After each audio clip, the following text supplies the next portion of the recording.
those. Yeah, I just had one follow up. Have you personally tried this yourself? Have you tried to contact somebody on the other Not side? yet. And not yet. Why is It's that? not quite ready for that. I'll be one of the first. Well, it's not quite ready for that. That's why I say you guys have a big scoop here, because we're not doing any further media till probably next year, because it's just too early to answer a lot of these questions.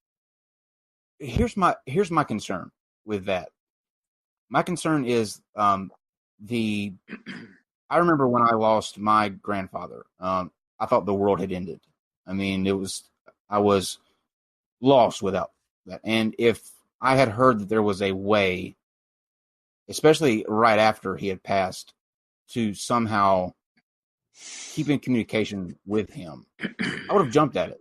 As skeptical as I am in that mind frame, I just have that desire to, if there's a small chance it could be possible, I would take it. Is it ethical to make the claims without having the mechanisms to produce that and sort of stir that, desire within someone or get somebody's hopes up? Like, how do you answer that? Like, is that something that is the right thing to do? Well, first of all, we do want to provide hope, but we want it to be hope based on evidence. So again, Dr. Schwartz has been working on these technological devices for 11 years, lots of proof of concept studies, some of which are described on the soulphone.org site. But now these prototypes, stage 1 and stage 2 prototypes. So there's lots of good science behind. We're not offering false hope, and certainly no one will have a chance to experience any of the devices until they're reliably working. I don't know. I'm 65 years old. I've met a lot of people, but I don't know anybody with more integrity and caring than Dr. Schwartz. But you say it's good science. How is it good science if there's no documentation by which you could be actually evaluating this over statistical normal variation of some kind? I mean, to have good science, you have to have a hypothesis. You have to be able to look at that hypothesis, experiment on it, right? And then be able to determine whether you can reject the null of the hypothesis. That's good science. What you have now is a concept. It's not science, it's a concept. Yeah, actually, it's beyond that, Steve. But as I say, it's so early that none of it's being published. Dr. Schwartz wants the university to announce it, since this research has been occurring under the university, on the university and with university funds. He wants to write it up before the big announcements. So, no, the science is there, the research is there. All along, Dr. Schwartz has had a team of scientists observe. No one can find any shortcomings with it. So, fellas, it's been a long day for me. We've been at an hour, and I really do need to go. If we can wrap it up, please. Yeah, we have some super chats. And by the way, Gary Schwartz, his wife Rhonda, she was the producer for Gary Edwards Crossing Over. If I'm not mistaken, correct? John Edwards. No, John Edwards. No, yeah. She was never. Yeah, no, Does he have she anything was to do with never this project? Well, she was a host. I'm sorry. No, she was not. She was never involved in TV. She was never involved with Crossing Over with John Edwards? No, she was never a TV producer. Okay, because I read somewhere that she had been involved with that. But anyways, so here's the Steve, we'll do the super chats in the well, there's some questions for him if he has after time. show. Yeah, because there's he said that he's got to go, so we'll do the super chats in the after show. Yeah, I've been recording all day and seeing patients half the day. So, I thought this was an hour show, and I really do need to go. Yeah, we did go over, and we appreciate you hanging tight with us. You can actually, the super chats, people, what they do is people they pay to do a comment and kind of comment on the show questions. We're actually we'll just stay on, Steve, and get those knocked out of the way, and you can just click the browser close. It'll take you right out of the call, and that way you don't have to hang around for us reading that. But we do appreciate you coming by and keep us updated on the progress as it comes along. Yeah, it will be exciting, and we'll all look forward to seeing that. Take care. All right. Yep. Thank you.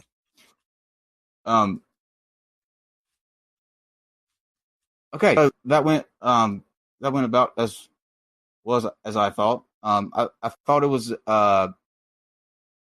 important to lay out the groundwork, and Steve, when you came in with the science aspect of it, the biggest takeaway from it all, I think, is that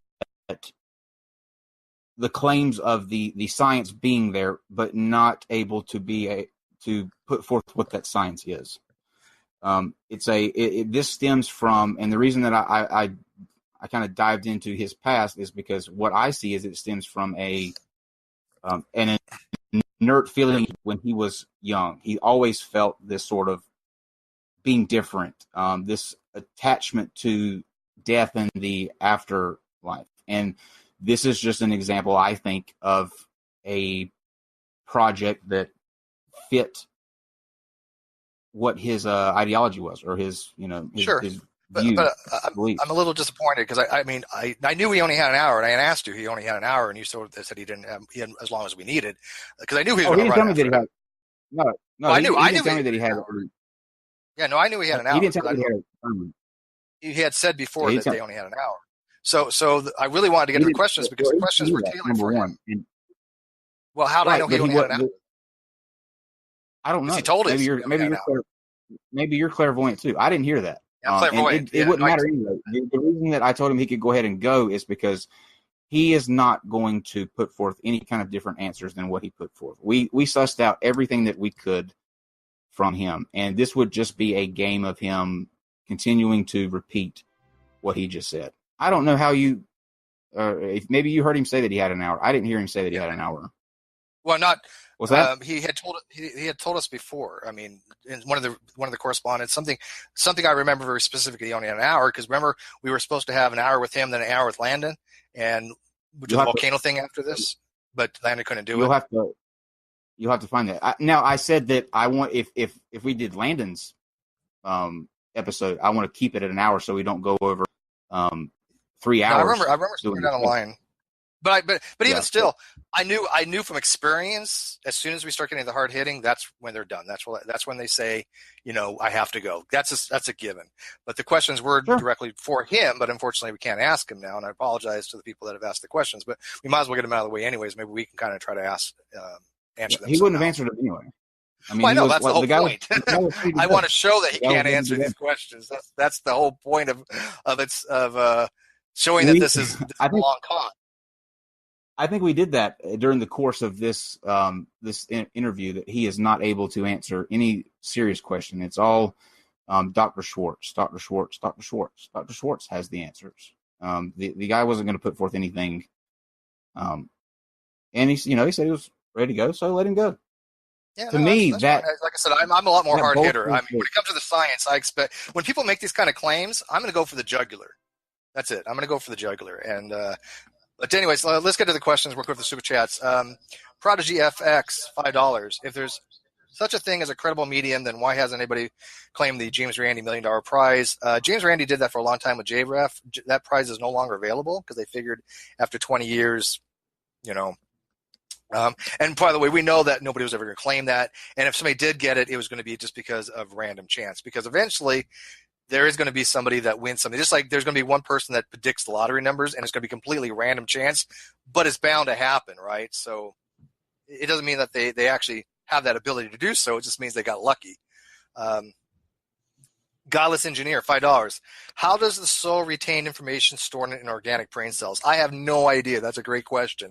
I really wanted to get in the dualism aspect because he started talking a lot about dualism, and I'm sorry, we've never demonstrated that the mind can exist independent of a physical substrate.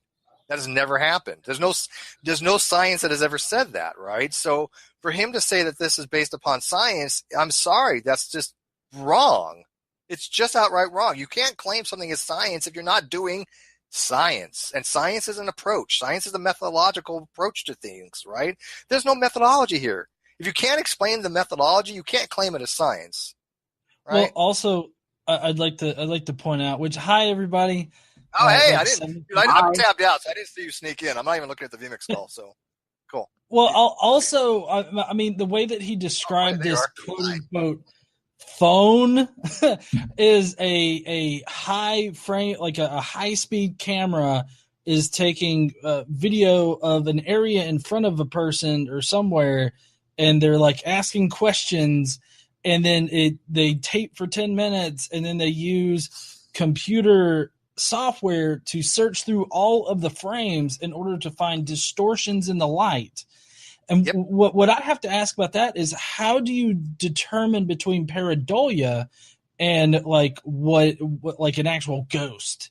You know, I think technically it'd be apophenia, because I mean, I don't think you're looking for like a face. I don't think it's going to be pareidolia, because that would be more like looking for an image. Well, I think they're looking for information in that data and trying to get correspondence for some kind of.